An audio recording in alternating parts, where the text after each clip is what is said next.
Bom dia, irmãos e irmãs, a graça e a paz sejam com todos nós. Amém. Hoje é um dia especial porque nós celebramos a ceia do Senhor. A ministração da Eucaristia é um momento singular na casa, na história do povo de Deus. E este momento ele é importante porque ele demonstra de forma concreta, prática, efetivamente aquilo que Cristo fez por nós na cruz do Calvário, que nós estamos cantando desde que iniciamos esse culto. Essa entrega, essa oferta de Jesus por nós na cruz do Calvário é a razão pela qual nós estamos reunidos aqui hoje. É porque nós somos povo de Deus, é porque Ele entregou a sua vida por nós na cruz do Calvário. E assim eu quero convidar os nossos irmãos, os presbíteras, que possam vir à frente para nos auxiliar na ministração da ceia.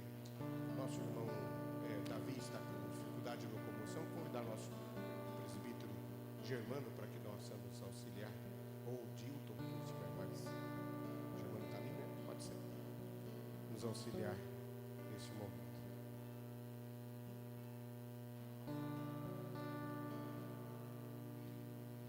No livro de Coríntios, o apóstolo Paulo diz assim: o que eu recebi do Senhor eu vos entrego, que na noite em que haveria de ser traído, o Senhor Jesus tomou o pão e partindo disse: este é o meu corpo que é dado por amor de vós. Comei dele todos em memória de mim. Por semelhante modo, naquela tarde, no final de dia, os discípulos estavam reunidos na varanda de uma casa cedida por uma senhora. E aí, naquele momento em que eles ceiavam e tomavam a ceia, era muito comum para o judeu tomar o vinho e comer o pão.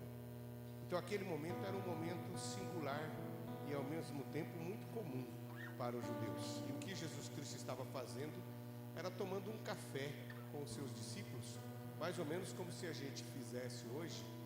Reunimos no final de tarde para comer um cuscuz, tomando um café com leite.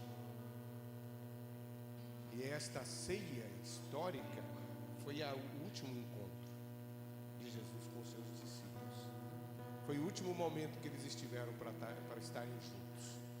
E aí Jesus Cristo instituiu aquela coisa das mais simples possível, como uma memória histórica, dizendo: façam isso em memória de mim.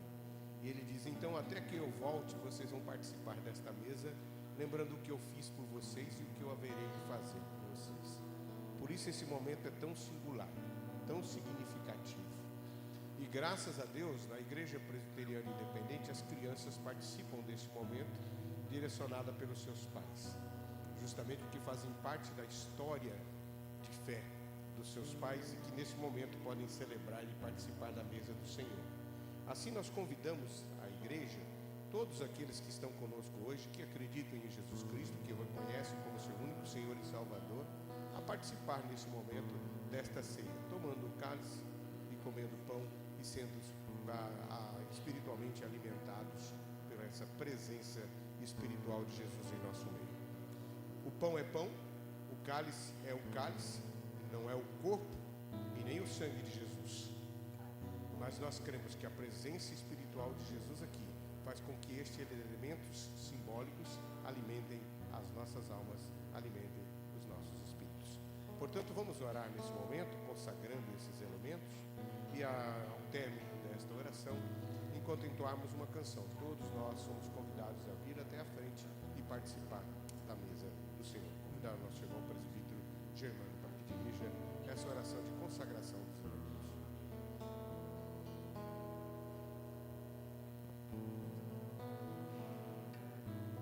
Nosso Deus e Pai, que estás nos céus e também aqui entre nós, nós queremos nesta hora, ó Deus, te apresentar esses elementos, pão e vinho, que simbolicamente representa corpo e sangue de Cristo. Deus, através desse meio de graça, nós clamamos, Senhor Deus, a tua bênção sobre esses elementos, e que essas bênçãos também, ó Deus, alcancem os nossos corações.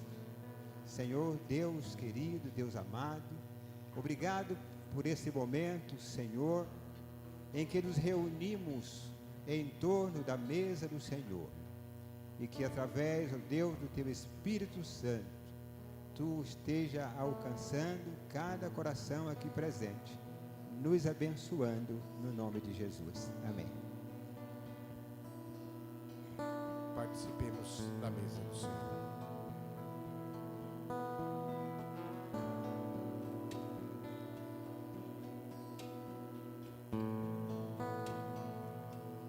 Esse é o meu respirar.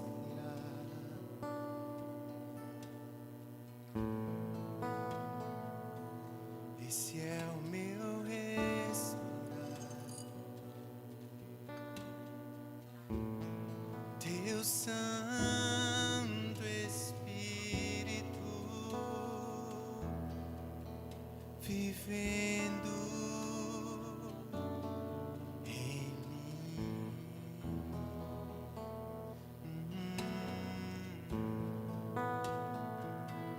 E esse é o meu pão.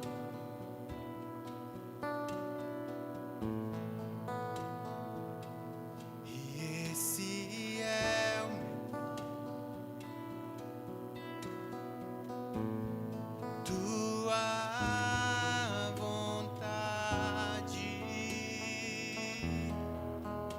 feita em mim.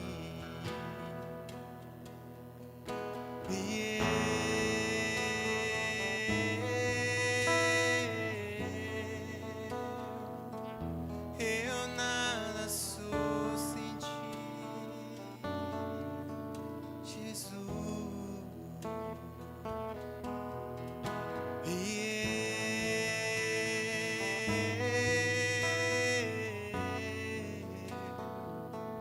Perdido estou sem ti.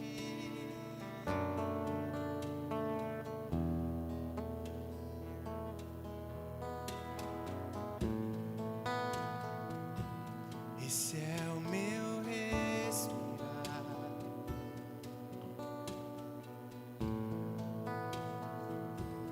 Esse é o meu respirar. Teu Santo Espírito vivendo em mim.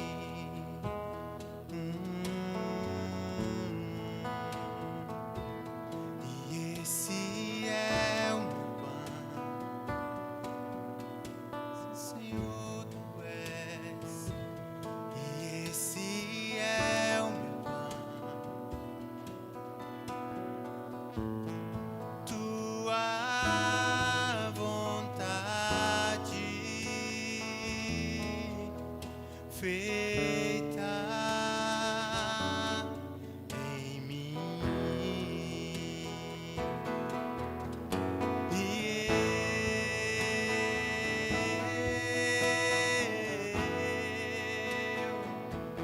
Eu nada sou sem ti.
Alguém foi omitido na entrega do pão e do cálice?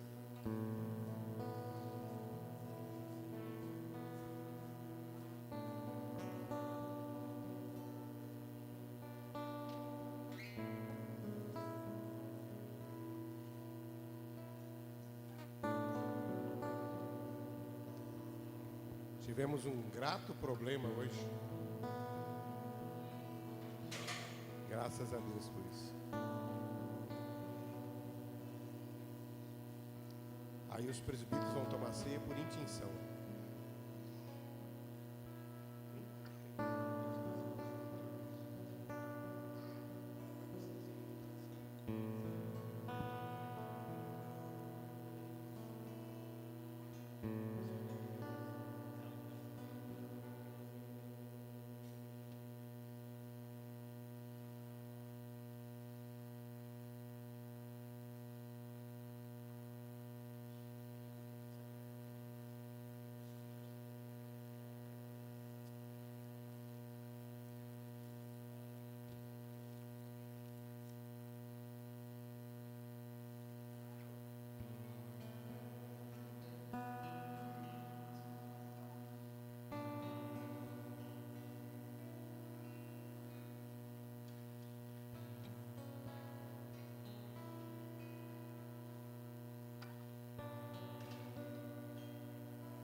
Queremos mais uma vez saudar a amada igreja na graça, na paz do nosso único Senhor e Salvador Jesus Cristo.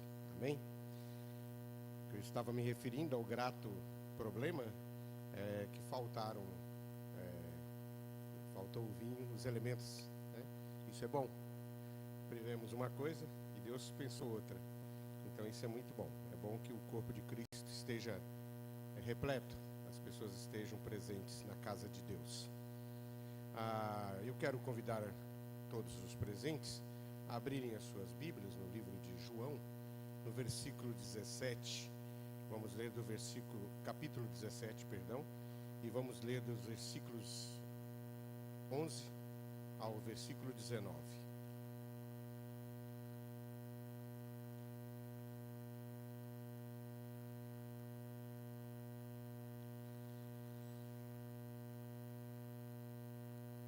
João 17, de 11 a 19. Eu já não estou mais no mundo, mas eles estão no mundo, e eu vou para ti. Pai Santo, guarda em teu nome aqueles que me deste, para que sejam um, assim como nós. Estando eu com eles no mundo, guardava-os em teu nome. Tenho guardado aqueles que tu me deste, e nenhum deles se perdeu, senão o filho da perdição, para que a escritura se cumprisse. Mas agora vou para ti, e digo isto no mundo, para que tenham a minha alegria completa em si mesmos. Dei-lhes a tua palavra, e o mundo os odiou, porque não são do mundo, assim como eu não sou do mundo. Não peço que os tires do mundo, mas que os livres do mal. Não são do mundo, como eu também não sou. Santifica-os na tua verdade, a tua palavra é a verdade. Assim como tu me enviastes ao mundo, também eu vos enviei ao mundo. E por eles me santifico a mim mesmo, para que também eles sejam santificados na verdade. Palavras do Senhor. Tem uma canção de um poeta brasileiro em que a primeira frase da sua canção serve muito para aquilo que vamos pregar hoje, nesta manhã. Queremos falar sobre a secularização do Evangelho. Queremos falar sobre o fato de que o Evangelho cantado, pela canção cantada pelo nosso irmão Alva Edson, aquele que era servo virou Senhor. E o Evangelho é a única condição que possuímos para desvendar os nossos olhos e enxergarmos pela fé a ação poderosa de Jesus Cristo nas nossas vidas e sermos efetivamente transformados por este Evangelho de graça em graça por meio da fé. Essa canção, um poeta brasileiro, ela diz assim no seu refrão: Deus, me proteja de mim e da maldade de gente boa, da bondade da pessoa ruim. Deus me governe e guarde, ilumine e zele assim. Proteja de mim e da maldade de gente boa e da bondade de gente ruim. Todos nós somos ruins, por natureza pecaminosa que possuímos. Nascemos em pecado e em pecado a nossa mãe nos gerou. Somos ruins. O humanismo tenta dizer ao contrário, desde lá do século XV, não, o homem é bom. Já dizia Jean-Jacques Rousseau. O homem por natureza é bom. Ele só precisa ser qualificado. E o que estava acontecendo no período pré-reforma protestante, a transição exata que ocorreu do século XIV para o século XV, já com toda a problemática do século considerado século das trevas, a Idade Média, período medieval, era exatamente que havia vindo um crescendo em que a natureza do ser humano estava sendo valorizada na prerrogativa de que o ser humano é um ser bom. Aí lá o período renascentista, ele vai dizer exatamente esse processo de que não, o ser humano não é um ser, não é ruim por si. Há algo de bom no ser humano.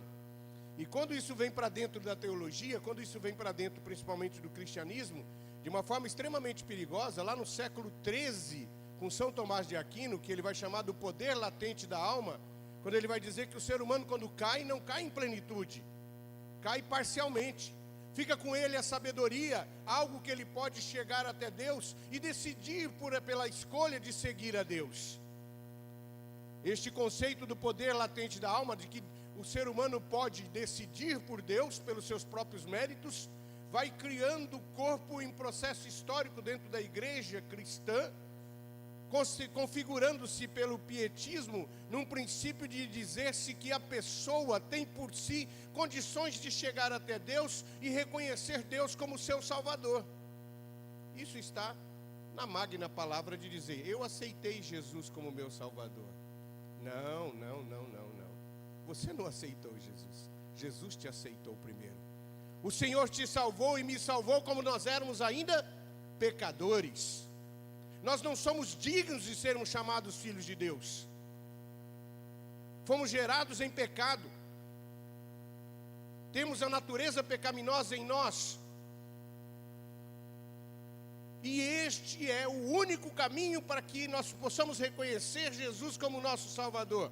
E que possamos ser salvos por Ele. Para que a graça de Deus se efetive em nós, é preciso que saibamos que não somos salvos pelas obras.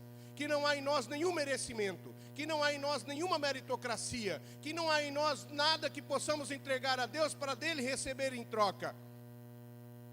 Como diz o texto de de Romanos capítulo 11, versículo 33 a 36, que diz: ó profundidade da sabedoria e da riqueza e do conhecimento do nosso Deus. Quem foi o seu conselheiro? Quem deu a Deus alguma coisa para que dele viesse a ser restituído? porque por meio dele, e por ele, e para ele, são todas as coisas. Glórias, pois, a ele eternamente. Amém. Como diz a palavra de Deus também no livro de Efésios, no livro de Romanos, no capítulo 3, versículo 23. Todos pecaram e por isso todos estão destituídos da glória de Deus. E o salário do pecado é a morte. Está lá em Romanos capítulo 6, versículos 23. E a palavra de Deus nos diz em Tiago, no capítulo 1 em diante, a partir do versículo 12, que o pecado é gerado no ventre da cobiça, e quando ele dá à luz, a consequência é a morte. O texto de Isaías, capítulo 59, versículo 2, diz que o pecado faz separação entre nós e o nosso Deus, e as nossas iniquidades não nos permitem ouvir o falar de Deus sobre as nossas vidas.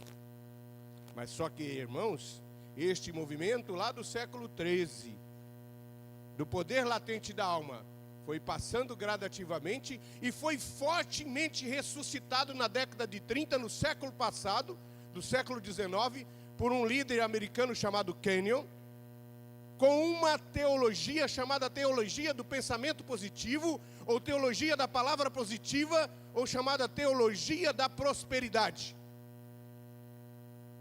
que é da década de 30, e que resgatou a ideia de que o homem, pelas suas palavras e pela sua condição, poderia alcançar perante Deus, pelos seus méritos, o direito de exigir que Deus respondesse às suas orações. Esta merição, e que faz eco para toda a América Latina, faz eco em todos os Estados Unidos e no Canadá, chamado Ciência da Fé Positiva, com um grande escritor que escreveu diversos livros e influenciou diversos líderes no mundo inteiro, inclusive várias lideranças pentecostais e neopentecostais do Brasil, e lideranças de igrejas históricas também, chamado Kenneth Hagin. Um dos principais livros em nome de Deus. E este texto, este autor, pasmem, ele diz assim: Deus quer, Deus deseja fazer alguma coisa por alguém em algum lugar, mas se ninguém ao redor do mundo, se nenhuma pessoa pedir a Deus para que Ele faça, Deus não pode fazer, porque não terá autoridade para isso. Influenciou lideranças no Brasil, como Neuza Itioca, como o Bispo Macedo, e aí eu preciso citar os nomes. Influenciou lideranças que foram estabelecendo igrejas em modelos novos, chamadas igrejas pós-modernas, em que a teologia da prosperidade tornou-se em ênfase, e que nós cantamos as canções produzidas pelos grupos musicais destas igrejas, em que a teologia da prosperidade é a ênfase. E o que é a teologia da prosperidade? A teologia da prosperidade é exatamente o conceito em que eu defino que Deus está se relacionando comigo para que eu possa viver bem, para que eu possa ter uma condição financeira adequada, para que eu não fique doente, para que eu seja próspero e para que eu seja feliz. E eu, pela fé, ou pelo pensamento positivo da fé, ou ciência da fé positiva, eu posso outorgar isso, eu posso determinar isso. E daí vem o conceito de dizer: reivindique, tome posse. E quando nós olhamos as canções que cantamos, muitas dessas canções traz exatamente este conceito, que faz com que nós nos coloquemos no lugar de Deus e colocamos Deus em nosso lugar. Deixamos de ser servos e nos tornamos senhores. E colocamos Deus submisso, Deus subordinado às realizações das nossas vidas cotidianas. Deus que fica subordinado a nos dar bem, a nos dar prosperidade, a nos dar recursos, a nos dar promoções. Não podemos ficar doente, porque se ficar doente é porque não tem fé. Esses dias atrás ouvi de um desses pregadores, desses pastores coach, em que ele dizia o seguinte: o crente não pode ter ansiedade, porque se o crente tiver ansiedade é porque ele não acredita em Deus, ignorando que a ansiedade pode ser produzida por diversos outros elementos, e não só pelo campo simbólico. E isso tem criado uma religião secularizada, Uma religião onde Deus é um Deus que está a serviço da minha satisfação material. Uma religião que coloca Deus subordinado aos meus desejos. Uma religião que coloca Deus subordinado ao fato de que Ele tem que me dar cura o tempo todo, que Ele tem que me dar prosperidade. Eu fui criado para ser cabeça e não cauda. E este conceito influenciou, sim, e muito a nossa forma de ser igreja, também igrejas históricas. E isso tem produzido o quê? Um Deus que é menor do que eu. Um Deus que cabe no meu bolso.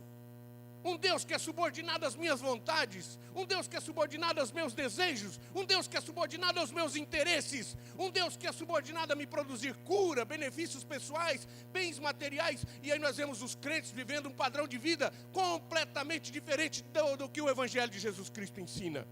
Os crentes aflitos, os crentes angustiados, os crentes tristes, os crentes com processos graves de ansiedade. Por quê? Porque não compreende o projeto de Deus quando Ele diz: no mundo tereis aflições, mas tende bom ânimo, eu venci o mundo. Porque não compreende quando diz: os últimos serão os primeiros serão os últimos, os maiores serão os menores serão os maiores. Quanto mais fraco, mais forte você se torna. Este é o Evangelho de Jesus Cristo. O Evangelho que diz que quando baterem na tua face, vire a outra. O Evangelho que apresenta que a equidade, que a justiça, que o amor, que a misericórdia é o padrão de como nós cristãos devemos viver. E isso, irmãos, tem feito um Evangelho secularizado, um Evangelho midiático, um Evangelho em que, o que é secularizado? Um Evangelho que vive os projetos deste século, os projetos deste mundo, um Evangelho que fica subordinado aos desejos humanos. Um Evangelho onde que o sagrado é substituído pelo profano. Um Evangelho onde aquilo que é eterno é substituído por aquilo que é passageiro. E aí nós ficamos, como diz o texto de Eclesiastes, correndo atrás do vento.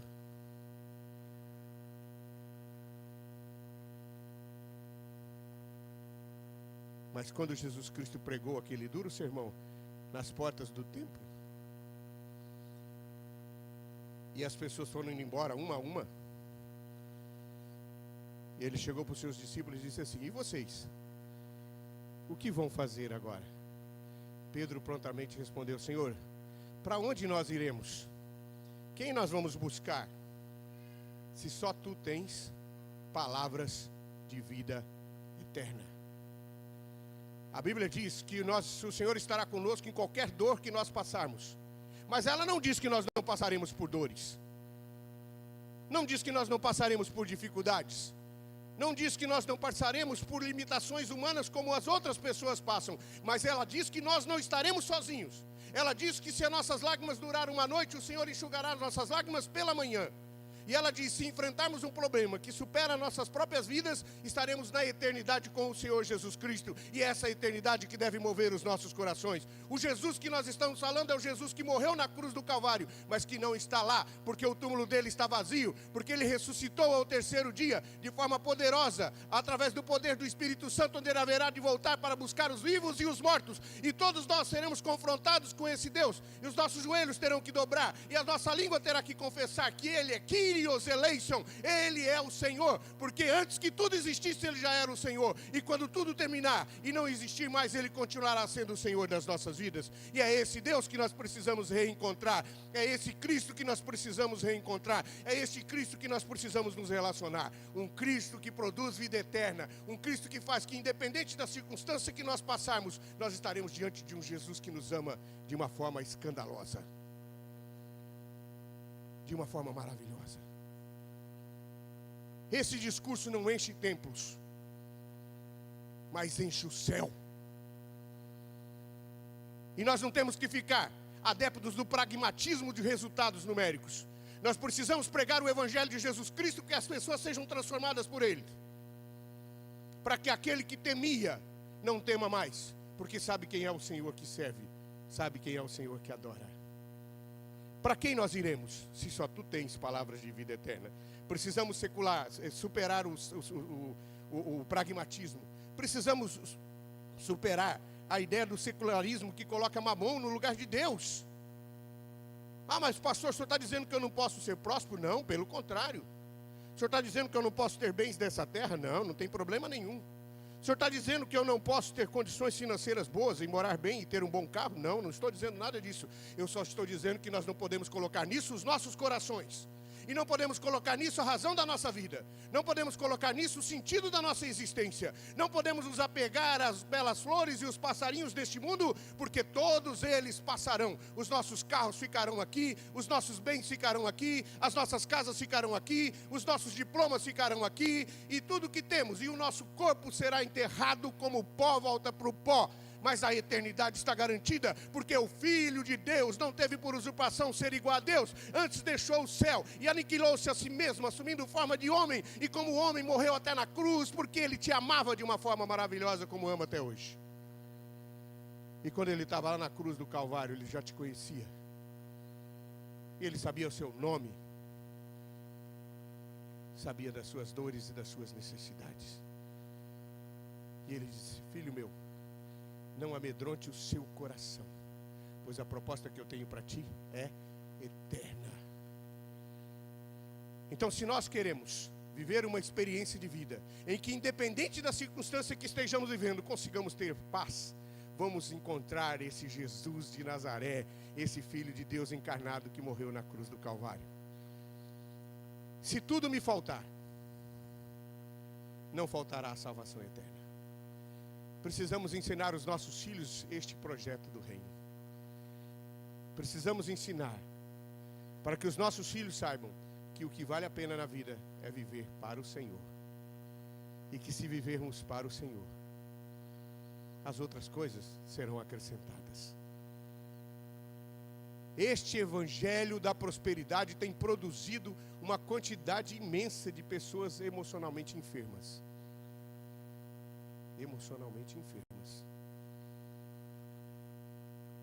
Porque traz o céu para a terra e coloca Deus refém da sua teologia. Querido irmão, querida irmã, você conhece Jesus? Você conhece Jesus de Nazaré? O Filho de Deus encarnado no ventre de Maria pelo poder do Espírito Santo? Não tenho como te convencer pela razão, mas eu posso te convencer pela fé. E posso te dizer que este Cristo é a razão da minha existência e a razão do porquê nós estamos aqui. E este Cristo apresenta para cada um de nós uma esperança eterna. Se o seu coração está angustiado, se você procura razão para a sua existência, eu quero dizer que Jesus Cristo é a resposta para a sua, para a minha e para as nossas vidas, porque esse Cristo produz uma esperança eterna. Produz uma esperança eterna. Faz com que os nossos corações se encham de paz no dia da angústia. Precisamos aprender, como fez o profeta Abacuque, quando ele diz: ainda que a figueira não floresça, que a vide não dê o seu fruto, que a oliveira minta, todavia eu me alegrarei no Senhor e confiarei no Deus da minha salvação, porque Ele é a minha força. Abacuque aprendeu a servir a Deus por nada e descobriu que isso era tudo. Temos que servir a Deus pelo que Ele é e não pelo que Ele pode nos dar. Temos que amar Jesus Cristo por Ele, o que Ele já fez por nós na cruz do Calvário. Toda e qualquer as outras coisas é consequência. Todas as outras coisas são necessidades. Temos sim necessidades de saúde, necessidades de alimentação, necessidades de habitação. Só que estas coisas não podem ocupar o primeiro lugar nas nossas vidas. Entrega o teu caminho ao Senhor, confia nele e o mais Ele fará. É esta prerrogativa que precisa estar forte nos nossos corações. Esses discursos são muito perigosos, porque faz com que as pessoas se afastem de Deus e acabem adorando o bezerro de ouro. E o bezerro de ouro não pode produzir paz no dia da angústia. Não pode. Quem pode produzir paz no dia da angústia é o Deus eterno. O Deus de Abraão, de Isaac e de Jacó. O Pai de Jesus Cristo, nosso único Senhor e Salvador. Você está experimentando esse Deus verdadeiro na sua vida? Você está celebrando esse Deus verdadeiro na sua vida? Você está servindo esse Deus verdadeiro? Quanto tempo da sua vida está dedicado ao reino desse Deus? Quanto dos seus recursos está sendo dedicado ao reino desse Deus? Quanto tempo você está gastando com o seu filho para que ele tenha uma experiência com esse Deus? Esses dias atrás eu estava indo no carro e falei para Dudu que no discipulado, Ícaro tinha feito uma oração entregando a vida para Jesus. E ele perguntou assim: papai, eu já fiz essa oração? E ele já tinha feito comigo em um outro momento. Mas eu disse: pode fazer de novo, papai. Ele falou: então, um dia desse que eu fui acordá-lo pela manhã, eu faço aquele cheiro, né, do acordar de manhã. É um momento muito nosso, de muito carinho. E aí eu fiz a oração com meu filho, e ele repetiu comigo, entregando a sua vida para Jesus. Ah, irmãos, olha, eu vou dizer uma coisa para você. Se o meu filho vai ter carro, não vai ter carro. Se o meu filho vai morar numa casa bonita, não vai morar numa casa bonita. Se ele vai ser uma pessoa bem-sucedida financeiramente ou não. Tudo isso eu desejo para ele, sim. Mas eu já consegui aquilo que eu queria, que é o meu filho entregar a sua vida para Jesus.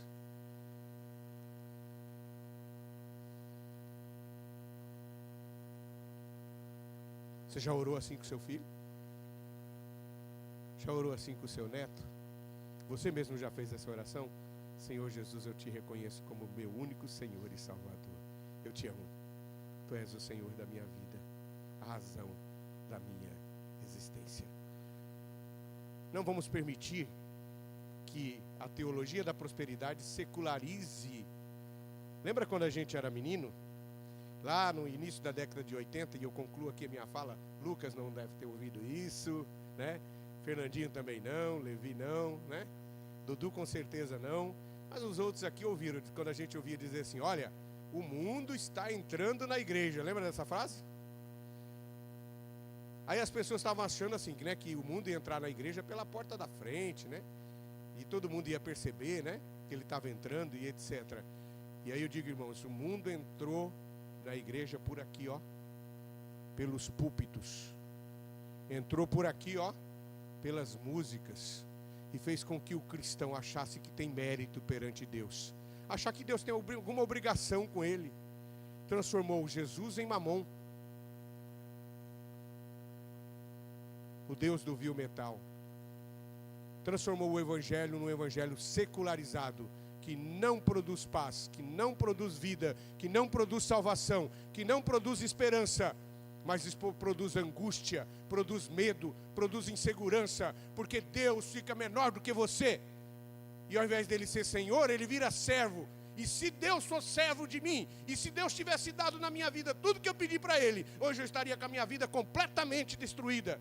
Graças a Deus que Deus é Deus e ele tem juízo, e porque ele tem juízo, ele manda, e quem tem juízo obedece. E esta relação com o Deus eterno que nós precisamos resgatar, de um Deus eterno, que quem tem juízo, obedece. Porque se Deus tivesse dado na minha vida tudo que eu pedi para ele, eu estava enrolado hoje. Eu não sabia que existia uma criatura chamada Jerusa, mas Deus sabia. E ele permitiu que eu lá de São Paulo encontrasse Jerusa, me casasse com ela, encontrasse a mulher da minha vida, a mulher que eu amo, quero terminar meus dias com ela, e me deu o privilégio de ter um filho lindo, que é exatamente do jeito que eu pedi a Deus, com todos os defeitos e com todas as suas qualidades, que eu amo e honro. Sou feliz, porque eu tenho a salvação de Jesus, porque minha esposa é salva por Jesus, porque meu filho está encontrando Jesus na sua vida. O meu apartamento é bom, graças a Deus. Estou sem carro hoje, foi antes uma opção e agora estou projetando a comprar. Os irmãos aqui têm me dado gentilmente caronas aos domingos, que bênção. Está sendo um privilégio poder estar com eles e conhecê-los melhor. No tempo exato comprarei um carro de novo. Ah, mas uma coisa eu garanto e agradeço a Deus todos os dias: a salvação eterna entrou na minha casa. E é esse Deus que nós precisamos encontrar. E eu quero dizer para vocês, irmãos, lembra a frase que eu comecei? Termino com ela: Deus, me livre das pessoas boas, né, que têm sentimentos ruins, e das pessoas ruins que acham que são boas. Se você acha que você é bom,